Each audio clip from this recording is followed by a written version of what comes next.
Social media profile మార్చేసిన Modi interesting tweet. Social మీడియాలో భారతదేశ ప్రధాని మోడీకి ఉన్న ఫాలోయింగ్ గురించి ప్రత్యేకంగా చెప్పనవసరం లేదు. ట్విట్టర్లో ఆయన ఫాలోవర్స్ సంఖ్య 100 మిలియన్లను పైబడే ఉందంటే ఆ ఫాలోయింగ్ గురించి అర్థం చేసుకోవచ్చు. ఆ సంగతి అలా ఉంటే తన ఎక్స్ ఖాతా ప్రొఫైల్ మార్చారు మోడీ. ఈ సందర్భంగా ఆయన చేసిన ట్వీట్ వైరల్ గా మారింది.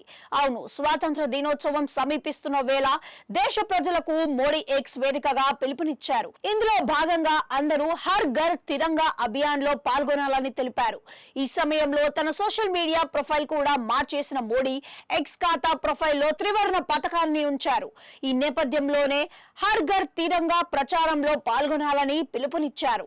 ఇదే క్రమంలో ఈ ఏడాది స్వాతంత్ర దినోత్సవం సమీపిస్తున్న నేపథ్యంలో మరోసారి హర్ ఘర్ తిరంగ్ అభియాన్ ను ఓ చిరస్మరణీయ ప్రజా ఉద్యమంగా మారుద్దామని, ఆ సందర్భంగా త్రివర్ణ పతాకాన్ని గౌరవించేందుకు దేశ ప్రజలంతా తనతో చేతులు కలపాలని ప్రధాని మోడీ ఎక్స్ లో పోస్ట్ పెట్టారు. ఆగస్టు 9 నుంచి దేశవ్యాప్తంగా ప్రతి ఇంటిలోనూ త్రివర్ణ పతాకాన్ని ఎగురవేయాలనే నినాదాన్ని ప్రారంభించారు. ఇక ఇది ఆగస్టు 15తో ముగుస్తుండగా ఈ ప్రచారాన్ని విజయవంతం చేసేందుకు దేశవ్యాప్తంగా ర్యాలీలు నిర్వహించాలని అధిక బీజేపీ పార్టీ కార్యకర్తలు కోరింది. మరోపక్క క్విట్ ఇండియా ఉద్యమంలో పాల్గొన్న వారికి ప్రధాని మోడీ ఈ రోజు నివాళులు అర్పించారు. స్వాతంత్ర పోరాటంలో ఇదొక చారిత్రాత్మకమైన ఘట్టమని పేర్కొన్నారు. ఈ సందర్భంగా ప్రసంగించిన మోడీ మహాత్మా గాంధీ నాయకత్వంలో దేశంలో క్విట్ ఇండియా ఉద్యమం ప్రారంభమైందని, ఈ ఉద్యమం బ్రిటిష్ వారి నుంచి స్వాతంత్రం సాధించడంలో ముఖ్య పాత్ర పోషించిందని అన్నారు. ఈ ఉద్యమం ప్రారంభమైన 5 ఏళ్ల తర్వాత మన దేశానికి స్వాతంత్రం వచ్చిందని గుర్తు చేశారు.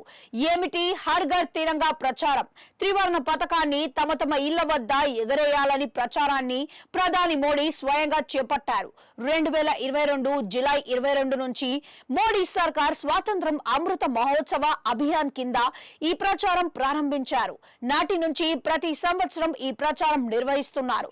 జూలై 22, 1947న త్రివర్ణ పతాకాన్ని జాతీయ జెండాగా ఆమోదించిన రోజుని మోడీ తెలిపారు.